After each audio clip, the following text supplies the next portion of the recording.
തനിക്ക് അനുകൂലമല്ലാത്ത എല്ലാത്തിനെയും വെട്ടി നിരത്തുന്ന ഒരു ഏർപ്പാട് ആണ് സുകുമാരൻ നായർക്കുള്ളത്. അത് ഞാൻ പറയുകയാണെങ്കിൽ സുകുമാരൻ നായരെയും നമ്മുടെ ഇന്നത്തെ മുഖ്യമന്ത്രി പിണറായിയെയും ഒരു നുഖത്തിൽ കെട്ടാവുന്ന അത്തരത്തിലുള്ള ഒരു സംവിധാനമാണുള്ളത്. അല്ലെങ്കിൽ ഒരു നാണയത്തിൻ്റെ ഇരുവശങ്ങളാണ് രണ്ടുപേരുടെയും ലക്ഷ്യം സ്വന്തം കുടുംബം, പാർശ്വവർത്തികളായ കുറച്ച് അണികളെയും ഇവരെ രക്ഷപ്പെടുത്തുക എന്നുള്ളതിൽ അപ്പുറത്തേക്ക് സമൂഹത്തിൻ്റെയോ നാടിൻ്റെയോ സമാജത്തിൻ്റെയോ ലക്ഷ്യം ഈ രണ്ടുപേർക്കും ഇല്ല.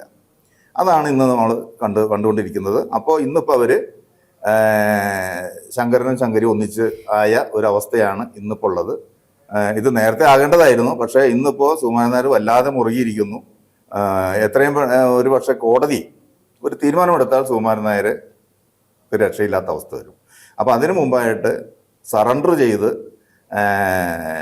സഹകരണ വകുപ്പിൻ്റെ തന്നെ അല്ലെങ്കിൽ കമ്പനി ആക്ട് പ്രകാരമുള്ള രജിസ്ട്രാറിൻ്റെ നടപടിയിൽ നിന്നെല്ലാം ഊരിപ്പോകണമെങ്കിൽ ഈ CPM AKG സെൻറ്ററിൽ കൊണ്ടുപോയി NSSനെ കിട്ടിയില്ല നമുക്ക് ഏർപ്പെടും.